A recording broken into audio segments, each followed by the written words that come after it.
नमस्कार दोस्तों, मैं पंकज सिन्हा फिर से आपके बीच में द बेस्ट चैनल की तरफ से आज एक नया वीडियो लेकर आया हूं। और आज का हमारा जो वीडियो है वो रीजनिंग चैप्टर से रिलेटेड वेन डायग्राम से है। और इससे पहले वेन डायग्राम के पहले पार्ट में हम लोगों ने जो भी पढ़ा है उससे आगे के प्रश्नों को हम लोग इस पार्ट में देखेंगे। और ये भी ध्यान दें कि वेन डायग्राम से हमारे एग्जामिनेशन में, चाहे वो एसएससी हो, चाहे वो रेलवे हो या अदर कॉम्पिटिटिव एग्जामिनेशन हो जो स्टेट गवर्नमेंट द्वारा कंडक्ट होते हैं या सेंट्रल गवर्नमेंट द्वारा कंडक्ट होते हैं, वो सारे एग्जामिनेशन में आपके पास कम से कम 3 क्वेश्चन या उससे ज्यादा क्वेश्चन आता ही आता है।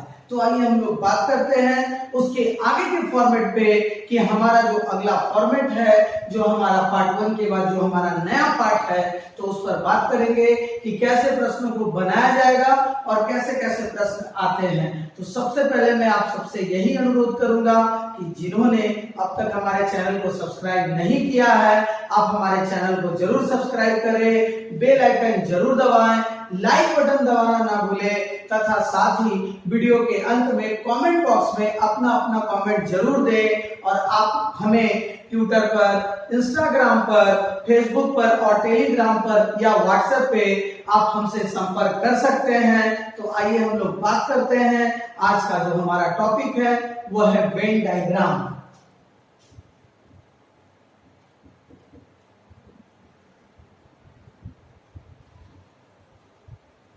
जो हमारा ये टॉपिक है वेन डायग्राम, यहाँ पर ध्यान दीजिएगा कि वेन डायग्राम में जो अब तक हम लोगों ने 7 प्रकार के क्वेश्चन को देखा था, अब उस पर हम लोग बात करेंगे अगले टाइप की ओर जो हमारा है टाइप ए। तो उस पर हम लोग बात करते हैं। वेन डायग्राम में जो हमारा अगला टाइप है वो है टाइप ए। टाइप ए में रिलेशन निकालना होता है दो सर्कल या दो से अधिक आकृतियों के बीच में। तो कैसे हम रिलेशन निकालेंगे, तो मैं आपको एक उदाहरण के द्वारा इसे समझा रहा हूं कि मान लीजिए ये पूरा सर्कल हमारा ए है और ये पूरा सर्कल हमारा बी है और इसके बीच में हमारे पास ये 2 और 3 मैंने कॉमन डेटा लिखा है। तो इस कॉमन डेटा को किस आधार पर हल किया जाएगा उस पर हम लोग बात करते हैं। तो आइए हम लोग बात करते हैं कि यहाँ पर जो हमारे पास जो डेटा यहाँ पर लिखा हुआ है उसमें हम 1 नंबर वाले यानी 1 नंबर डेटा को हम क्या क्या कर सकते हैं। तो हम कर सकते हैं ए तथा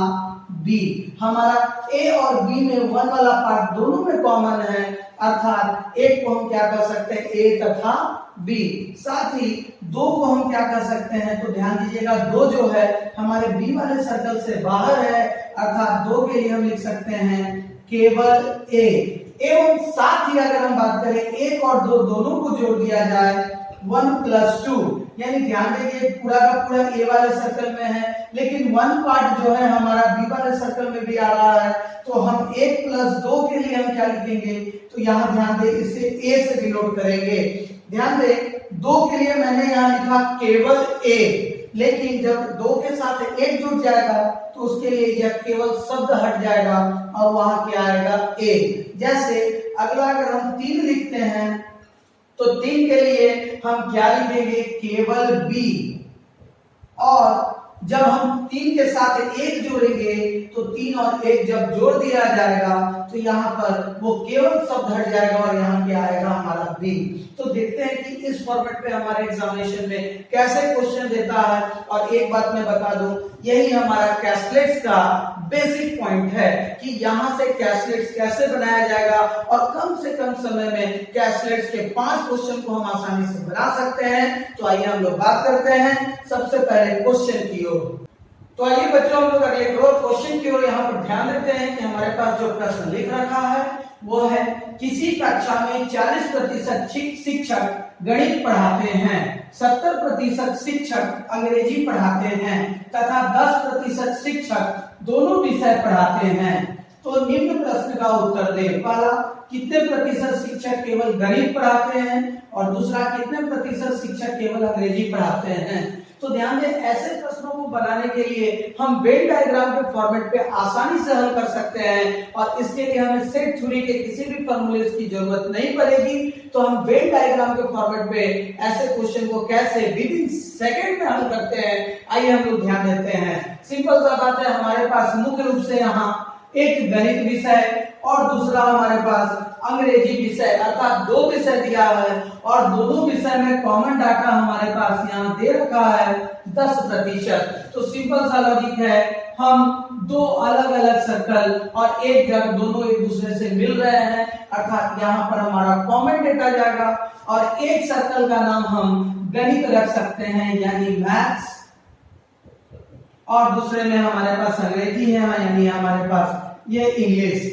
तो सिंपल सा बात है, सबसे पहले जो कॉमन पॉइंट है, कॉमन पॉइंट हमारे पास 10%, तो मैं यहाँ लिख दूंगा 10%। उसके बाद अब ध्यान दें, हमारे पास क्या है, किसी कक्षा में 40% शिक्षक गणित पढ़ाते हैं, अर्थात ये पूरे मैथ्स वाले सर्कल का वैल्यू है 40%। ये पूरे सर्कल का वैल्यू हमारे पास है 40%, जिसमें से 10% कॉमन पार्ट में है, तो केवल मैथ्स में 40 में से 10 लेस हो जाएगा और ये होगा हमारे पास 30%। और साथ ही उसी के बाद हमारे पास 70% शिक्षक अंग्रेजी पढ़ाते हैं और ये पूरे इंग्लिश वाले सर्कल का वैल्यू हो जाएगा 70%, जिसमें से कॉमन पार्ट हमारे पास 10% है, तो केवल इंग्लिश में 70 में 10 हम घटाएंगे तो ये हो जाएगा हमारे पास 60%। और कुल तीनों को योग हमारे पास 100% होना चाहिए, क्योंकि कोई भी चीज इनिशियल 100%, और साथ ही ये भी बोला गया है कि सारे शिक्षक जो भी है वो पढ़ाते हैं, ऐसा प्रश्न में नहीं है कि कुछ शिक्षक पढ़ा नहीं रहे हैं। तो ये हमारे पास उत्तर तैयार हो गया और पहले क्वेश्चन का हम उत्तर देखते हैं, कितने प्रतिशत शिक्षक केवल गणित पढ़ाते हैं। तो केवल गणित वाले शिक्षकों का प्रतिशत हमने भी ज्ञात किया, कितना, 30%। और उसके बाद दूसरा प्रश्न है, कितने प्रतिशत शिक्षक केवल अंग्रेजी पढ़ाते हैं। तो केवल अंग्रेजी का हमने प्राप्त किया है यहाँ 60%, और यह दोनों हमारे इन दोनों प्रश्नों का उत्तर तैयार हो गया। तो इसी तरह हम एक और क्वेश्चन की ओर बढ़ते हैं और देखते हैं कि वहां पर कैसे क्वेश्चन को बनाया जाएगा। तो आइए हम लोग देखते हैं अगले प्रश्न की ओर। अगला प्रश्न हमारे पास यहाँ लिखा हुआ है और प्रश्न में कह रहा है, किसी कक्षा के 65% छात्र फुटबॉल खेलते हैं, 35% छात्र केवल क्रिकेट खेलते हैं तथा 10% छात्र दोनों खेल खेलना पसंद करते हैं। तो बताएं कि क्रिकेट खेलने वाले कितने प्रतिशत छात्र हैं, केवल फुटबॉल खेलने वाले कितने प्रतिशत छात्र हैं। तो यहाँ भी हम ध्यान दे रहे हैं कि हमारे पास यहाँ पर 2 गेम्स के बारे में कहा गया है, एक फुटबॉल और एक क्रिकेट, और दोनों गेम्स में कॉमन पार्ट भी हमारे पास कहा है और उसका परसेंटेज हमारे पास 10% है। तो आइए बात करते हैं। सबसे पहले 2 गेम्स के बारे में, तो 2 सर्कल हमने बनाया, एक सर्कल हमारा क्रिकेट का है और एक सर्कल हमारा फुटबॉल का है। एक सर्कल हमारा क्रिकेट का और एक सर्कल हमारा फुटबॉल का। तो सबसे पहला चीज जो दोनों में कॉमन पार्ट है, वो कॉमन पार्ट का डाटा हमको भरना है और यहाँ हमने रखा 10%। फिर हम लोग बात करते हैं कि 65% छात्र फुटबॉल खेलते हैं, फुटबॉल वाले पूरे सर्कल का वैल्यू है हमारे पास 65%। तो केवल फुटबॉल का जो वैल्यू आएगा 65 में से 10 को हम क्या करेंगे, घटाएंगे, यानी 65 माइनस 10 इज इक्वल टू 55%। और साथ ही हमारे पास कह रहा है 35% छात्र केवल क्रिकेट खेलते हैं, यानी ये वाले पार्ट का हमारे पास वैल्यू दे दिया 35%। और कुल तीनों को अगर जोड़ा जाए तो तीनों को जोड़ने के बाद हमें 55, 10, 65 और 35 100% प्राप्त होता है। तो आइए हम लोग अब क्वेश्चन बनाते हैं। पहला क्वेश्चन कर रहा है, क्रिकेट खेलने वाले कितने प्रतिशत छात्र हैं। तो कितने प्रतिशत छात्र क्रिकेट खेलते हैं, तो ध्यान दें यहाँ क्रिकेट लिखा है, केवल क्रिकेट नहीं लिखा है। तो क्रिकेट के अंदर में जो डाटा होगा क्रिकेट वाले सर्कल में, सारे को हम क्या करेंगे, ऐड करेंगे। 35 और 10 हमने जोड़ा तो हमारे पास यहाँ इसका आंसर आ गया 45%। तथा साथ ही केवल फुटबॉल खेलने वाले कितने प्रतिशत छात्र हैं, यहाँ शब्दों पे ध्यान दें, यहाँ लिखा है केवल, और केवल फुटबॉल वाले सर्कल का वैल्यू में कितना आएगा हमारे पास 55%, और इस क्वेश्चन का आंसर हमारे पास 55% आ गया। तो इसी प्रकार से ऐसे प्रश्न को हम आसान तरीकों से बना सकते हैं। तो हम लोग आगे बढ़ते हैं अगला टाइप 9 की ओर, जहां देखेंगे कि वहां पर दिए हुए प्रश्न को कैसे बनाया जाए। और ध्यान दें टाइप 9 आपके लिए बहुत इंपॉर्टेंट है, एग्जाम में वहां से क्वेश्चन आता ही आता है। तो हम लोग बात करते हैं अगले टाइप की ओर। तो आइए हम लोग बात करते हैं टाइप 9 की ओर, और हमारा टाइप 9 में सिंपल सा लॉजिक है। इस बार हमारे पास 3 गेम या उससे ज्यादा भी गेम या उससे ज्यादा भी कोई भी वस्तु का नाम या संख्या कुछ भी दे रखा हो उस पर निर्भर करता है। तो आइए हम लोग बात करते हैं, पहले समझते हैं कि टाइप 9 में जो भी क्वेश्चन आता है उसको कैसे बनाया जाएगा। जैसे ध्यान दें, मैंने यहाँ 3 सर्कल लिया है और तीनों सर्कल एक दूसरे के ऊपर ओवरलैप्ड हैं और तीनों में कॉमन पार्ट भी हमें नजर आ रहा है। ये देखकर आपको याद आ रहा होगा कि ऐसा हमने टाइप 4 में इस प्रारूप को पढ़ा है, और याद आ रहा होगा आपको मैंने 3 शब्द दिया था वहां, शिक्षक, स्नातक और कवि। ये फॉर्मेट को हम लोग इस पर हल कर सकते हैं। तो आइए हम लोग बात करते हैं कि यहाँ पर जब संख्या दी हुई रहेगी तो उसे कैसे हल किया जाएगा। तो सबसे पहले टाइप 9 में मैंने तीनों सर्कल का मैं नाम लिख दे रहा हूँ, ए बी एंड ये नाम हो गया सी, और यहाँ पर मैं डाटा भर दे रहा हूँ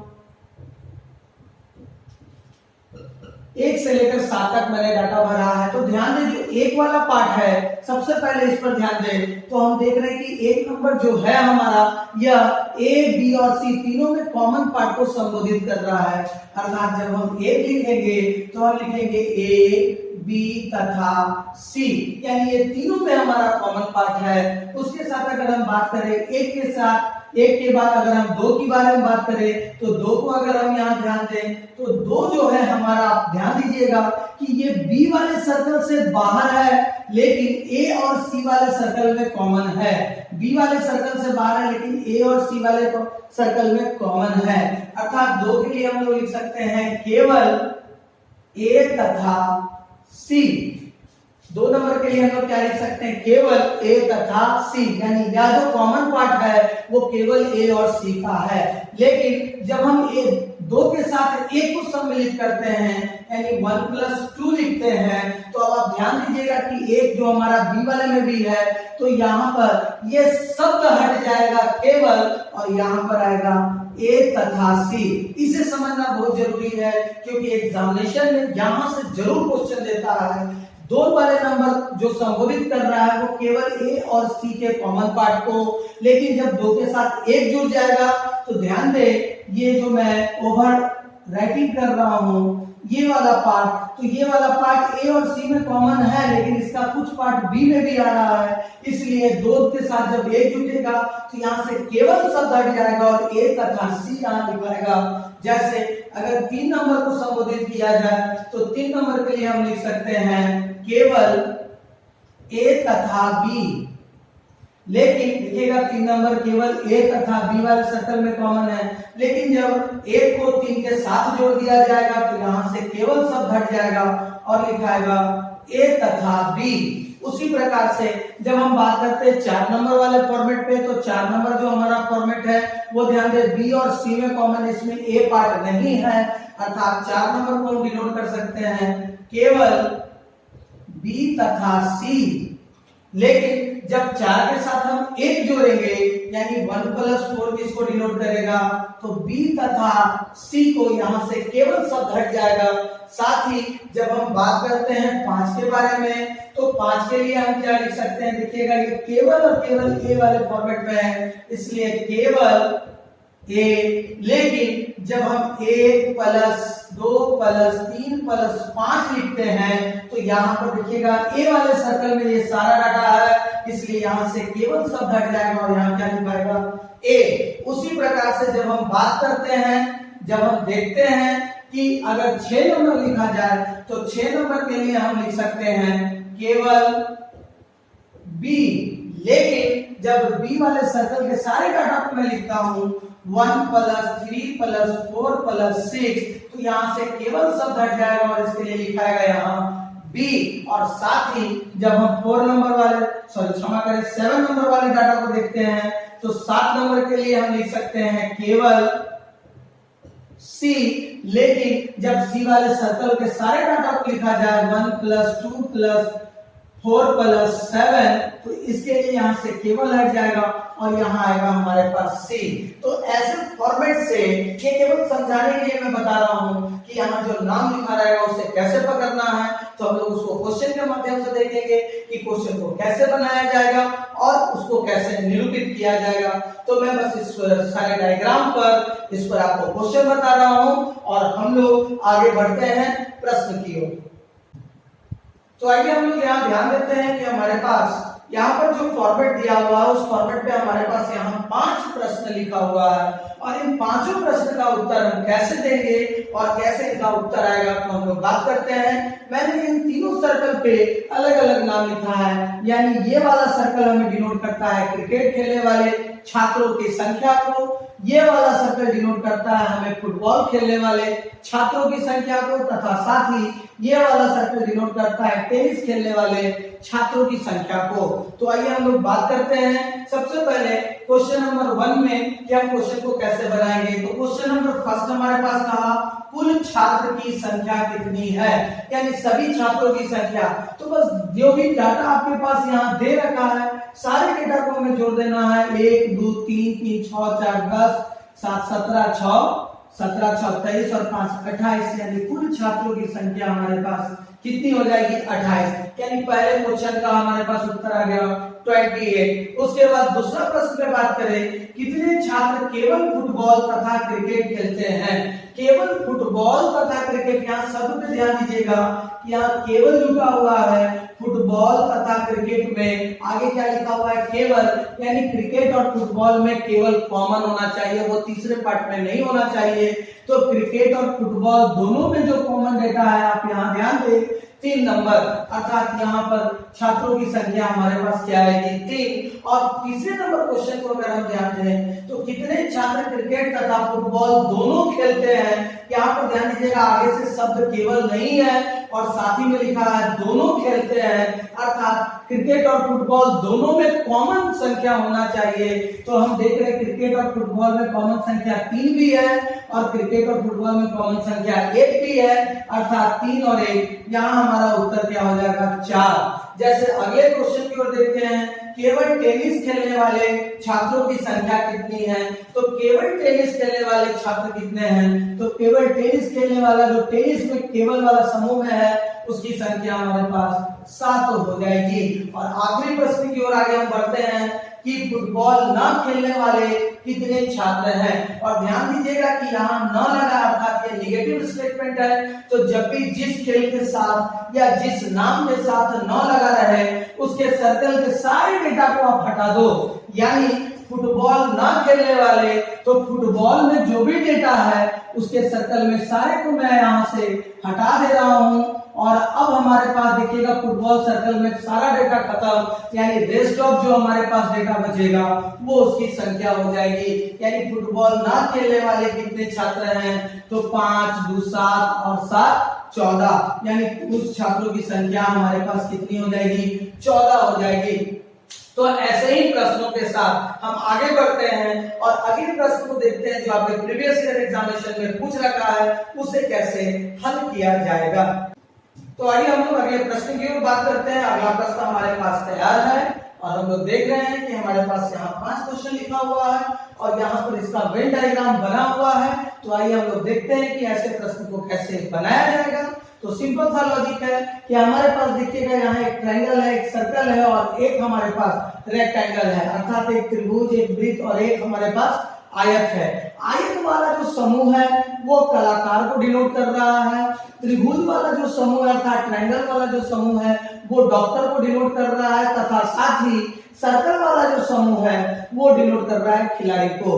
बस ये हमारे पास प्रश्न में दिया रहता है और यहाँ हमारे पास ये प्रश्न है। बस विद इन सेकंड में ऐसे क्वेश्चन को कैसे देना है आंसर, तो आइए हम लोग देखते हैं। पहला क्वेश्चन हमारे पास कर रहा है ऐसे कितने खिलाड़ी हैं जो कि ना तो कलाकार हैं और ना ही डॉक्टर हैं। ध्यान दें ये भी निगेटिव स्टेटमेंट है, यानी ना तो कलाकार और ना ही डॉक्टर कर रहा है। तो कलाकार और डॉक्टर के अंतर्गत आने वाले सारे डाटा को हम छोड़ देंगे और हम चुनेंगे किसे, खिलाड़ी को। जैसे ध्यान दीजिएगा डॉक्टर और कलाकार के अंतर्गत आने वाले सारे डाटा को अगर देखा जाए तो यहाँ ध्यान देंगे 4 3 8 22 30 और 17 ये दोनों हट जाएगा और हमारे पास केवल और केवल बचेगा कौन सा पार्ट 25 जो केवल सर्कल में है और किसी फिगर में नहीं है, अर्थात पहले क्वेश्चन का हमारे पास उत्तर हो जाएगा 25। जैसे अगला क्वेश्चन हम देखते हैं, ऐसे कितने कलाकार हैं जो कि खिलाड़ी हैं।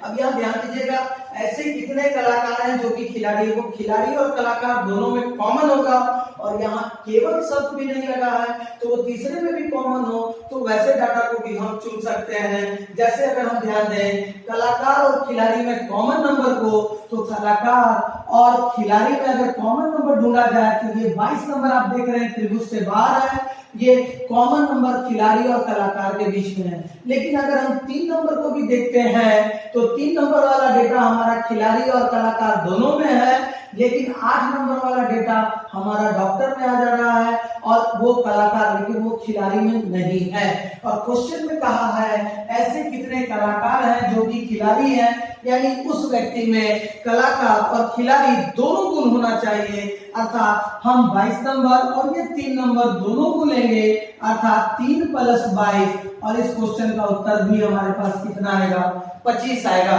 जैसे क्वेश्चन नंबर 3 की ओर हम बढ़ते हैं, क्वेश्चन नंबर 3 कह रहा है ऐसे कितने कलाकार हैं जो कि ना तो डॉक्टर हैं और ना ही खिलाड़ी हैं। इस बार कलाकार की संख्या ढूंढना है और जो ना ही डॉक्टर है और ना ही खिलाड़ी, अर्थात डॉक्टर वाला और खिलाड़ी वाला सारा डेटा खत्म हो जाएगा, अर्थात त्रिभुज के अंतर्गत और सर्कल के अंतर्गत आने वाला सारा डेटा खत्म और बचेगा हमारे पास केवल और केवल 30, क्योंकि हमारे पास क्वेश्चन कर रहा है ऐसे कितने कलाकार हैं जो कि ना तो डॉक्टर और ना ही खिलाड़ी हैं, और इस क्वेश्चन का आंसर हमारे पास 30 आएगा। जैसे अगला क्वेश्चन को देखा जाए तो केवल डॉक्टरों की संख्या कितनी है, तो केवल डॉक्टर वाले पार्ट में अगर देखें तो त्रिभुज के अंतर्गत आने वाला डाटा ही डॉक्टर कहलाएगा और वो भी केवल त्रिभुज में हो और दोनों फिगर में से किसी में ना हो, यानी वो हमारे पास डेटा आप यहाँ देख रहे हैं कौन सा नंबर है 17, यानी चौथे नंबर क्वेश्चन का उत्तर हमारे पास 17 आएगा। तथा साथ ही आखिरी क्वेश्चन हम देखते हैं ऐसे कितने डॉक्टर हैं जो कि खिलाड़ी और कलाकार दोनों हैं, यानी डॉक्टर खिलाड़ी कलाकार। ध्यान दीजिएगा, डॉक्टर पूछ रहा है कि ऐसे कितने डॉक्टर हैं जो कि खिलाड़ी और कलाकार दोनों हैं। कहने का मतलब उस व्यक्ति में ये तीनों गुण होना चाहिए, तो तीनों हमारे पास फिगर में कॉमन पार्ट कौन सा है, तो आप ध्यान दीजिएगा कि ये कॉमन पार्ट जो सर्कल में भी, ट्रायंगल में भी और रेक्टेंगल में भी कॉमन पार्ट है वो है हमारा 3, और इस क्वेश्चन का हमारे पास उत्तर होगा 3। तो ऐसे ही प्रश्नों के साथ हम और भी वीडियो में मिलेंगे। और एक बात और आपको बता दूं कि ये हमारा बेसिक फॉर्मेट है और जो अगले टाइप की ओर हम बात करेंगे वो केवल और केवल कैशलेट से रिलेटेड होगा, और वहां पर जो क्वेश्चन आते हैं उन क्वेश्चनों को हमें कैसे बनाना है सो हम लोग अगले वीडियो में मिलेंगे। और साथ ही वेन डायग्राम के फॉर्मेट पे अब हम लोग बात करेंगे अपने नए चैप्टर की ओर, उसका नाम है सिलोजिज्म। तो हम लोग मिलते हैं अगले चैप्टर के साथ अगले वीडियो में, तब तक के लिए धन्यवाद।